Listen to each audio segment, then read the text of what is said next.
an analogy I want to leave you with today. You are a cell.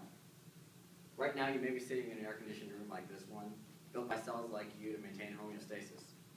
You may have traveled to this room in another cell, protecting you from the high speed of travel and the violent reaction to driving it. You're probably fed via a network of cells because when you think about it, growing and maintaining your own food supply year-round is much more difficult than going to the supermarket. We cells share a complex cultural relationship with the planet Earth, and we're eating ourselves alive. Author Melanie Mitchell's definition of a complex adaptive system excludes networks of components with a central authority. So one would be justified in asking, how can humans be cells? How can we live in a complex adaptive system in a democracy where our individual choices define our actions? What about an authoritarian state? Surely these networks of centralized power, at least, must be excluded from this category.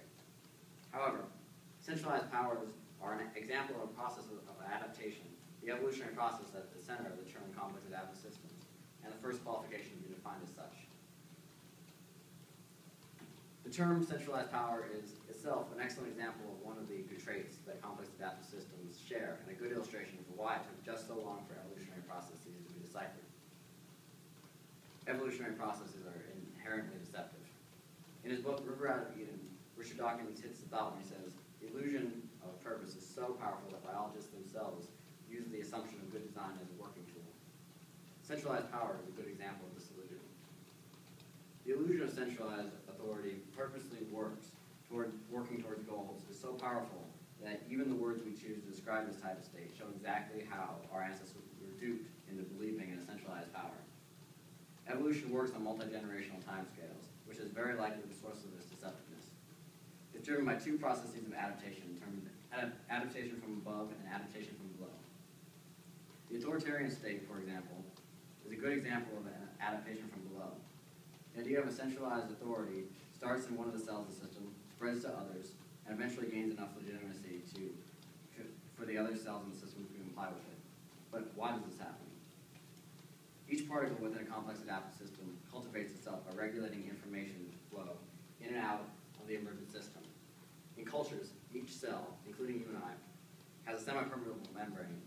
We regulate the values and ideas that are rejected or conceptualized in our brains, and which values and ideas we choose to ignore or to actualize through our words and actions. Propaganda, violence, and other forms of state control represent this process I've termed adaptation from above. These are instances of the emergent regulatory processes of the species. Individuals are adapting to the flow of available information, leaving survivors of the former culture highly efficient at perpetuating itself in the given environment. This regulation from above is multifaceted and includes the properties of our planet, of the dispersal of molecules in the universe, and of the physical laws of the universe itself. State-imposed centralized authority is itself an adaptation to these systems, and is no more centralized than efficiency, variation, and perpetuation of culture, evolution. The reason this idea is so valuable is also the third quality necessary to qualify as a complex adaptive system. In all complex adaptive systems, large networks of individual particles contribute to aggregate actions in emergent systems, and human culture is no different. In Seeing Like a State, James Scott points to several of these emergent behaviors, including centralized utility, language centralization, and cadastral maps. He discusses the benefits and costs to individuals of utilizing these systems. The systems have limits. I quote Peter Gilding when I say, our system of debt-fueled economic growth, of ineffective democracy, of overloading the planet Earth is eating itself alive. In order to sustain our resource consumption, we would need 1.5 Earths, and the process is speeding up rather than slowing down. The culture that created the system has thrived because of its efficiency, and now risks having the physical limits of the planet impose themselves on humanity. Evolution doesn't respect the mountain of cultural conversation that has led us to this point in history. It simply picks winners and losers. As cells within the body of the planet, adaptations from below have altered our cultural behavior for maximum efficiency. We have now become so efficient that we risk destroying ourselves if we don't adapt how we interact with cells on this planet. We must choose to adapt now, from below, if we have any chance of preserving our culture. If we don't, evolution will impose those adaptations on us from